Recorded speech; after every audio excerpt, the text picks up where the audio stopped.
Hi friends, అందరికీ నమస్తే. నేను మీ కర్ణాటి. ఈరోజు తాటి చెట్టు కళ్ళు తీయాలంటే ఫస్ట్ మనం చాలా వర్క్ చేయాలండి. అంటే అది చెట్టు మొత్తం ముసుగు అయిపోయి ఉంటుంది. దాన్ని ఎలా క్లీన్ చేయాలి అని చూపిస్తాను ఫ్రెండ్స్, ఒకసారి చూడండి. అయితే ఇప్పుడు నేను నడుముకు కట్టుకుంటున్నాను కదా, దాన్ని ముస్తాదు అంటారు.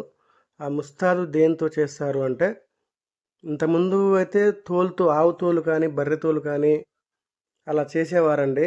ఇప్పుడైతే అలా చేసేవాళ్ళు ఎవరు లేరు.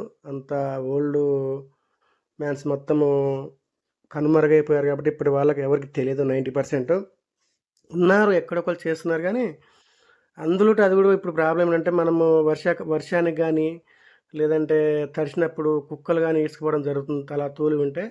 అయితే మనం ఇప్పుడు వెరైటీ చేసుకుంటున్నాము. ఎలా చేస్తున్నామంటే, మన గూనెలు లేపటానికి పట్టాలు ఉంటాయి, బెల్ట్ అంటారు. ఆ బెల్టును తీసుకొని దానికి మళ్ళీ తాడు కూడా లేకుండా ఐరన్ గొలుసు అటాచ్ చేసి చెక్కకు ఏమిటంటే మన ప్లాస్టిక్ పైప్ ఉంటుంది, ప్లాస్టిక్ పైప్తో చేస్తున్నామండి. చేసి వేసుకుంటున్నాము. చూడండి ఒకసారి. ఇప్పుడు కాళ్ళకు నేను మొక్కాను కదా, దాన్ని బొందం అంటారు. ఇప్పుడు చెట్టుకు వేసి దాన్ని మోకు అంటారు ఫ్రెండ్స్.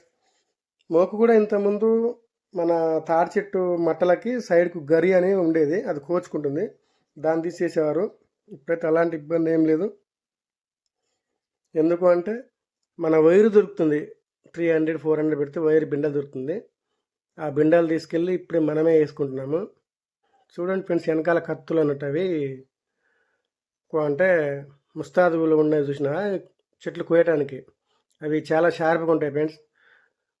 అయితే మన కాళ్ళు కానీ పైన మోకుతో వేస్తున్నాం కదా, చాలా జాగ్రత్త ఉండాలి. కాళ్ళు చేతులు గట్టిగా ఉండాలి ఫ్రెండ్స్, లేదంటే ఏమాత్రం మనం అశ్రద్ధ చేసినా కూడా ఇబ్బంది అవుతుంది.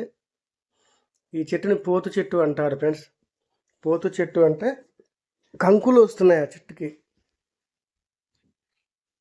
పరుపు అంటేనేమో కాయలు వస్తాయి, కాయలంటే ముంజలు అంటారు కదా ఫ్రెండ్స్, ముంజలు వస్తాయి. ఇవి మాత్రం పోతు చెట్టు. ఈ పోతు చెట్టు కూడా మనం కోస్తున్నాం కదా ఫ్రెండ్స్, అంటే గెలలు మధ్యలో ఉంటాయి. ఆ గెలలు నీట్గా తీయాలి. ఎందుకంటే మనం అశ్రద్ధ చేసి ఎలా పడితే అలా మట్టలు కింద కొడవలతో కోసామనుకోండి, అవసరమైతే ఆ గెల కింద పడే అవకాశం ఉంటుంది. ఆ గెల కింద పడింది అనుకో, మనం ఇంత చేసిన కష్టం కూడా వేస్ట్ అవుతుంది. అందుకనే చాలా జాగ్రత్తగా ఉండాలి ఫ్రెండ్స్ ఇది చేయాలంటే. చూడండి, మొత్తం పైన మొత్తం చిదారం ఉంటుంది. ఆ పీసులు ఉన్నాయి కదా, ఆ పీసులలో ఒకసారి పాములు కూడా ఉంటాయి ఫ్రెండ్స్. ఎందుకంటే చెట్టు పైకి ఎక్కి పాములు, పింజర పాములు ఉంటారు కదా, అవి అయితే ఖచ్చితంగా అన్న అక్కడ వెళ్తూ ఉంటాయి. చాలా జాగ్రత్తగా ఉండాలి.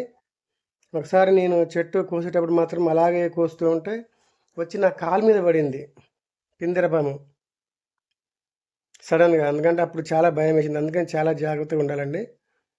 అవి మొట్టి మట్టలు ఫ్రెండ్స్, ఎందుకంటే కత్తులు కూడా చాలా షార్ప్గా ఉంటాయి.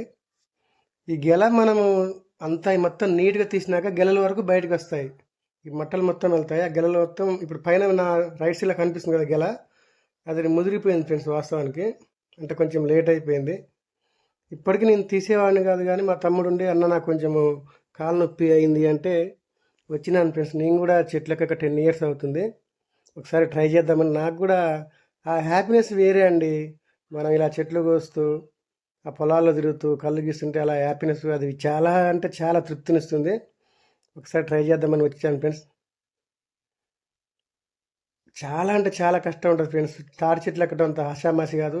ఏ మాత్రం స్లిప్ అయినా కూడా చాలా ఇబ్బంది గౌడ్ షాప్కి. దయచేసి thank you very so much friends. Thank you for watching. Video నచ్చితే లైక్ చేయండి, షేర్ చేయండి, కామెంట్ చేయండి. కొత్త వాళ్ళుంటే సబ్స్క్రైబ్ చేసుకోండి. Thank you very so much. Thank you. Bye all.